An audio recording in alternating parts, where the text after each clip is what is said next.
본문은 스가랴 1장 18절부터 21절입니다.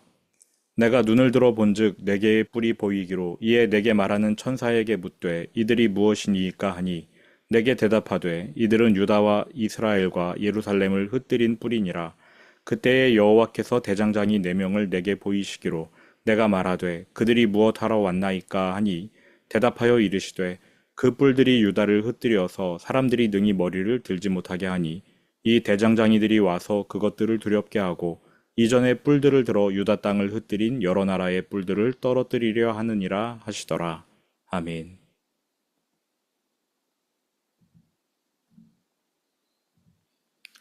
스가랴에게 열린 두 번째 환상입니다.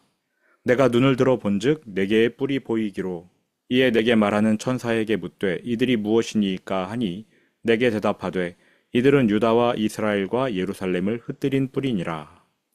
뿔은 권세를 상징합니다. 스가랴의 눈앞에 나타난 뿔은 북이스라엘과 유다, 이스라엘 나라를 온 세상으로 흩뜨러뜨렸답니다. 이 뿔들은 유다를 위협한 국가, 대표적으로 아수르와 바벨론을 상징하지요. 그런데 왜 뿔이 넷입니까? 동서남북을 뜻하기 때문입니다. 아수르와 바벨론을 비롯하여 수많은 세상 나라가 이스라엘과 유다를 사방에서 둘러싸고 괴롭혔으며 결국에는 무너뜨립니다. 그 백성을 온 세상 동서남북으로 흩뜨러 버립니다. 20절 환상 중 뿔 넷이 보이더니 이번에는 대장장이 네 사람이 보입니다. 그때에 여호와께서 대장장이 네 명을 내게 보이시기로.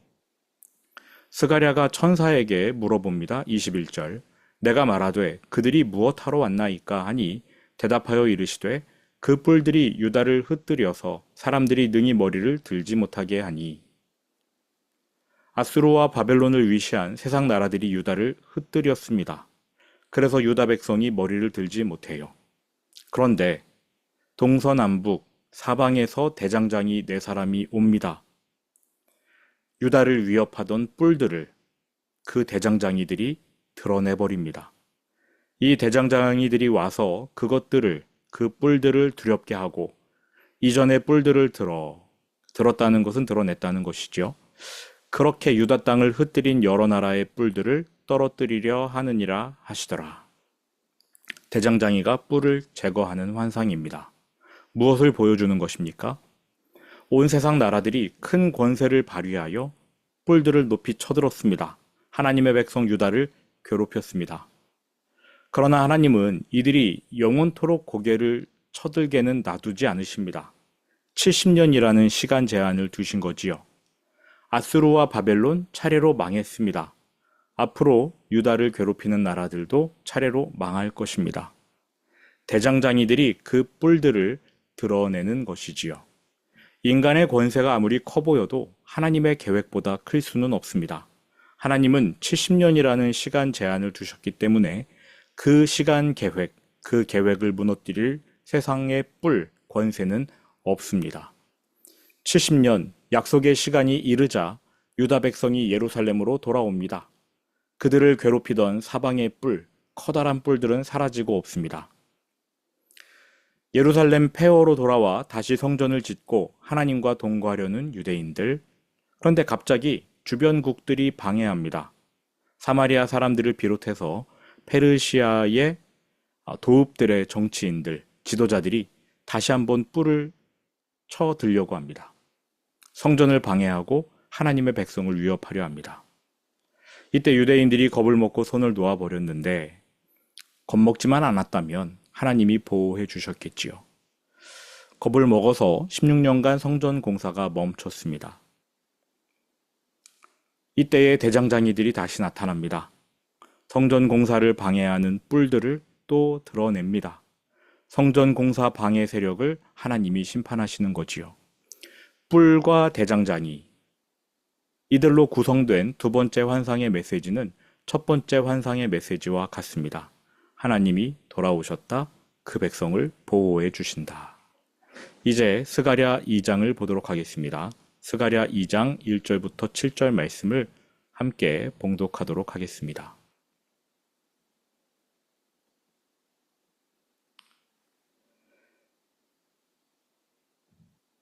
내가 또 눈을 들어 본즉 한 사람이 측량줄을 그의 손에 잡았기로 내가 어디로 가느냐 물은즉 그가 내게 대답하되 예루살렘을 측량하여 그 너비와 길이를 보고자 하노라 하고 말할 때에 내게 말하는 천사가 나가고 다른 천사가 나와서 그를 맞으며 이르되 너는 달려가서 그 소년에게 말하여 이르기를 예루살렘은 그 가운데 사람과 가축이 많으므로 성곽 없는 성읍이 될 것이라 하라. 여호와의 말씀에 내가 불로 둘러싼 성곽이 되며 그 가운데에서 영광이 되리라. 오호라 너희는 북방 땅에서 도피할지어다. 여호와의 말씀이니라. 이는 내가 너희를 하늘 사방에 바람같이 흩어지게 하였음이니라. 여호와의 말씀이니라. 바벨론 성에 거주하는 시온아 이제 너는 피할지니라. 아멘. 스가랴 2장 세 번째 환상이 열립니다. 1절 내가 또 눈을 들어 본즉 한 사람이 측량줄을 그의 손에 잡았기로 내가 어디로 가느냐 물은즉 그가 내게 대답하되 예루살렘을 측량하여 그 너비와 길이를 보고자 하노라 하고 말할 때에 어떤 사람이 측량줄, 쉽게 말해 줄자를 들고 예루살렘으로 향합니다. 스가랴가 물어봅니다. 어디로 갑니까? 그 사람이 대답합니다. 예루살렘 성의 너비와 길이를 재러 갑니다. 그동안 스가랴와 대화했던 천사는 떠나고 또 다른 천사가 등장하는데요. 새롭게 등장한 천사가 이 측량줄을 들고 예루살렘으로 나아가는 사람을 도중에 만납니다. 3절 내게 말하는 천사가 나가고 다른 천사가 나와서 그를 맞으며 그리고는 이 천사가 새롭게 나타난 천사가 측량줄 잡은 사람에게 말합니다. 다시 스가랴에게 가십시오. 가서 예루살렘 성에 사람이 많아질 것이므로 벽을 허물어야 할 정도가 될 것이라. 예루살렘 도시는 성벽이 없는 도시가 될 것이다. 이렇게 스가랴에게 말씀하십시오라고 천사가 측량줄 잡은 사람에게 말합니다. 4절 이르되 너는 달려가서 그 소년에게 말하여 이르기를 예루살렘은 그 가운데 사람과 가축이 많으므로 성곽 없는 성읍이 될 것이라 하라. 예루살렘이 풍성해진다는 1장에서의 세 번째 위로의 말씀. 1장에서 세 가지 위로의 말씀이 있는데 그 세 번째 말씀이 예루살렘이 풍부해진다라는 것이었는데요. 그 말씀이 성취된다는 뜻입니다. 너무 풍부해져서 확장되어서 벽을 세울 수가 없을 지경입니다. 성이 크게 확장되므로 벽을 세울 수 없다. 그러면 무엇으로 그 성을 보호할 수 있겠습니까? 성벽이 없으면 보호벽이 없는 거 아닙니까? 5절입니다. 여호와의 말씀에 내가 불로 둘러싼 성곽이 되며 그 가운데에서 영광이 되리라. 하나님이 직접 불의 장벽이 되어주겠다고 하십니다. 오래전 엘리사 선지자의 일화가 생각납니다. 아람 왕이 이스라엘을 기습하는데 엘리사 선지자가 영계로 올라가 그 기습 계획을 미리 알아내고 이스라엘 왕에게 귀띔해 줍니다. 아람의 기습 공격이 번번이 실패로 끝나지요. 아람 왕 입장에서는 답답할 노릇입니다. 자초지종을 알아보니까 엘리사 선지자가 미리 알고 방비했다는 것입니다. 그래서 아람 왕이 엘리사를 잡기 위해 그가 거하는 도단으로 특공대를 보냅니다. 어리석은 짓이지요. 지금 엘리사는 아람 왕이 하는 모든 계획을 다 알아냅니다. 심지어 그가 침실에서 은밀하게 말하는 것까지 듣는다고 합니다. 그러한 엘리사인데 자신을 잡으러 군대를 파견하면 엘리사가 그걸 모르겠습니까? 다 알았지요. 그럼에도 엘리사의 마음이 평안했습니다. 군대가 온다. 그러나 나는 평안하다. 왜 그렇습니까? 하나님께서 불말과 불병거로 엘리사의 마을을 에워싸고 보호하셨기 때문입니다. 지금 하나님이 예루살렘 도시를 불말과 불병거로 보호해 주겠다고 하십니다. 하나님이 직접 불의 장벽이 되십니다. 그 도시에는 돌을 쌓아 올리는 벽 필요 없지요. 예루살렘은 점점 확장될 겁니다. 측량줄이 모자랍니다. 6절입니다. 오호라 너희는 북방 땅에서 도피할지어다 여호와의 말씀이니라. 이 구절은 번역이 좀 엉성해요. 오호라 너희는 북방 땅에서 도피할지어다 원래는 오호라 너희는 북방 땅을 떠날지어다 입니다. 북방 땅을 떠날지어다. 북방 땅. 과거 이들이 끌려갔던 바벨론 성을 말합니다. 너희는 바벨론 땅을 떠나라. 하나님께서 급하게 명령하시는 겁니다. 안타깝게도 아직 많은 유대인이 바벨론에 남아 있어요. 거기가 좋기 때문이지요. 예루살렘은 폐허이고 바벨론은 화려한 대도시입니다. 그러니 바벨론을 떠나서 예루살렘으로 가는 일 쉽지 않습니다. 하지만 떠나야 합니다. 바벨론에 머무르면 육신은 편하겠지만 영혼이 죽기 때문입니다. 여러분, 저는 에스더를 별로 좋아하지 않습니다. 목회자들도 그렇고 성도들도 그렇고 에스더가 죽으면 죽으리라 이 한마디 한 것 때문에 에스더를 높이 삽니다. 또 그 사건 속에서 하나님이 행하신 일을 높게 평가하지요. 물론 하나님이 행하신 일은 놀랍습니다. 에스더서에는 하나님이라는 단어가 한 번도 나오지는 않지만 분명 하나님께서 비상한 방법으로 유대인들을 보호하셨어요.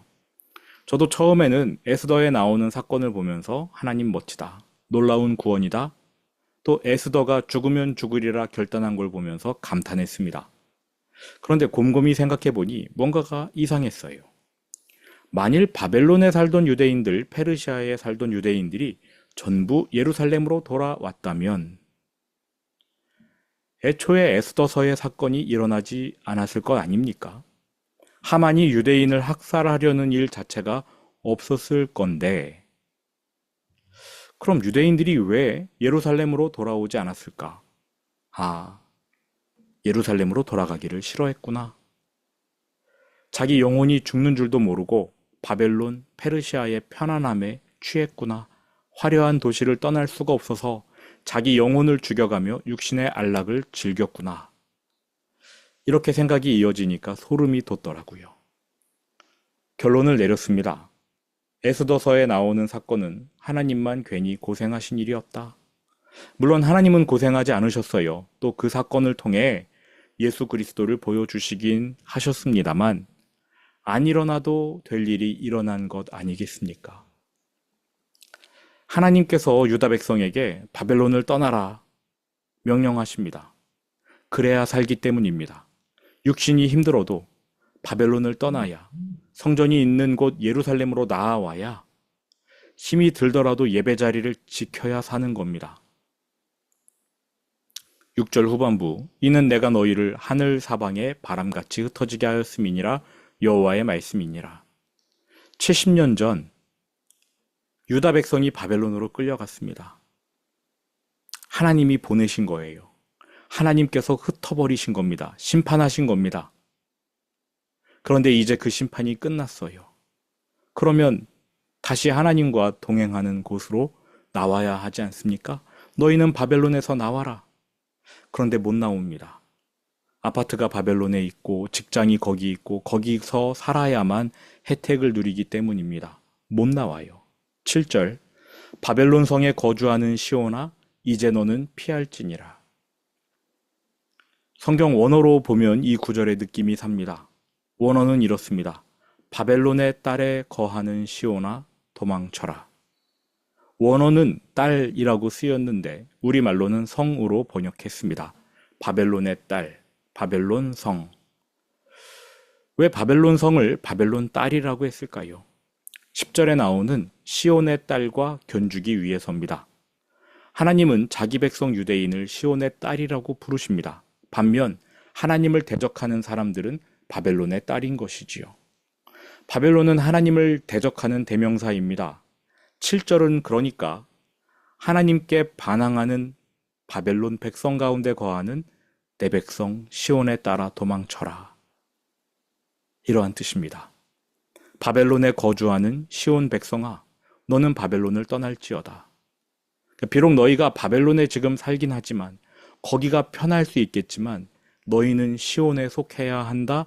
내 백성아, 왜 하나님을 대적하는 사람들과 함께 있느냐?